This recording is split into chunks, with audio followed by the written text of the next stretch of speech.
Ďakujeme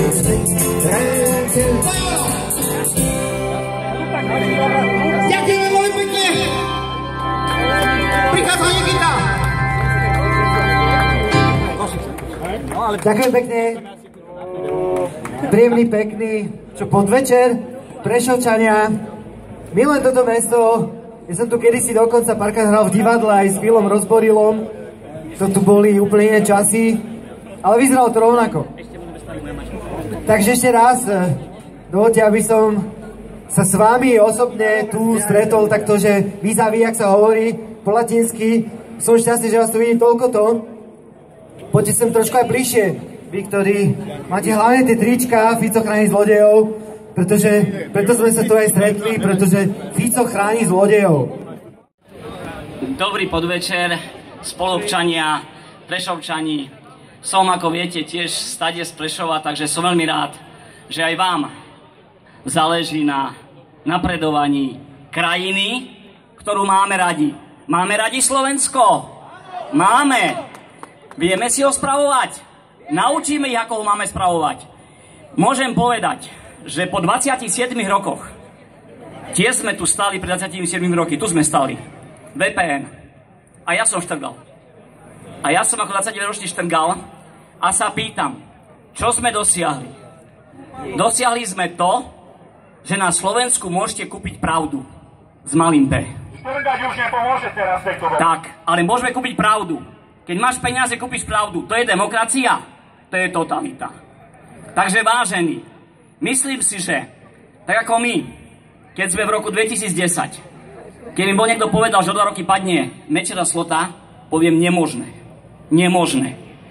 Obyčajní prišli do politiky spolu so SAS a div sa svete o 2 rokov už ich tam nemáme. Obyčajní zvykli na to, aby sme bojovali proti Mečerovi, Slotovi a Ficovi. 2 už máme.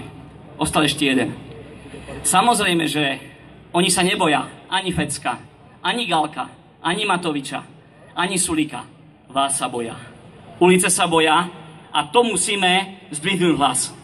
Hlas pravdy ulice, nie hlas pravdy finančných skupín. A to je veľký problém na Slovensku. Myslím si, že každý raz bude postavený pre jednu otázku. A to vám dajú vaše deti alebo vaše vnúčatá. Otec, mama, babka, detko.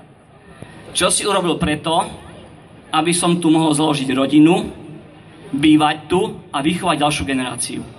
Pýtam sa, máte na to odpoveď občania? Viete, čo im odpoviete? Neišli ste ani voliť, keď bolo treba voliť.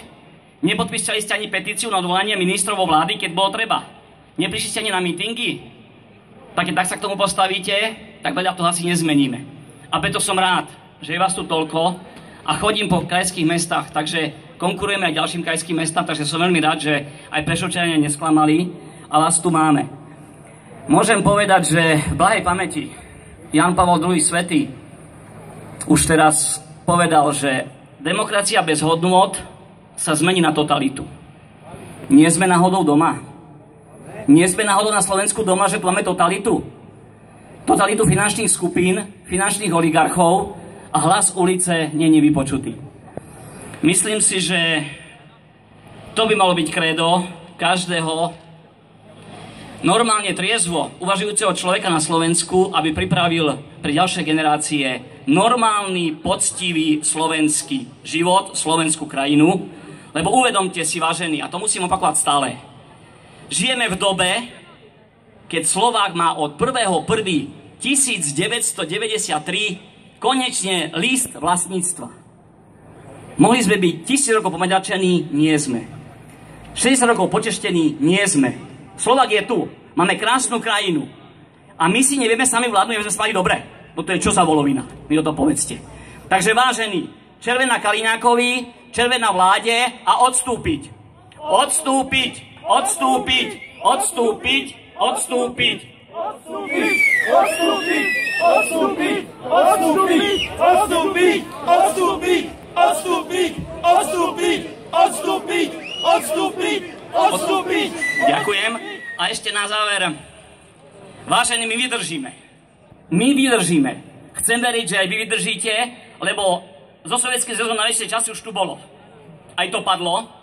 Takže všetko raz skončí a chcem veriť, že je to v dodanej dobe, že raz si slovenský národ urobí demokraciu z ulice, z rozumu, obyčajného gazdovského zdravého rozumu, nie z politických a finančných skupín. Takže Prešovčania, dúfam, že to zvládneme a my, obyčajní a SAS, vydržíme. Vivat Prešov!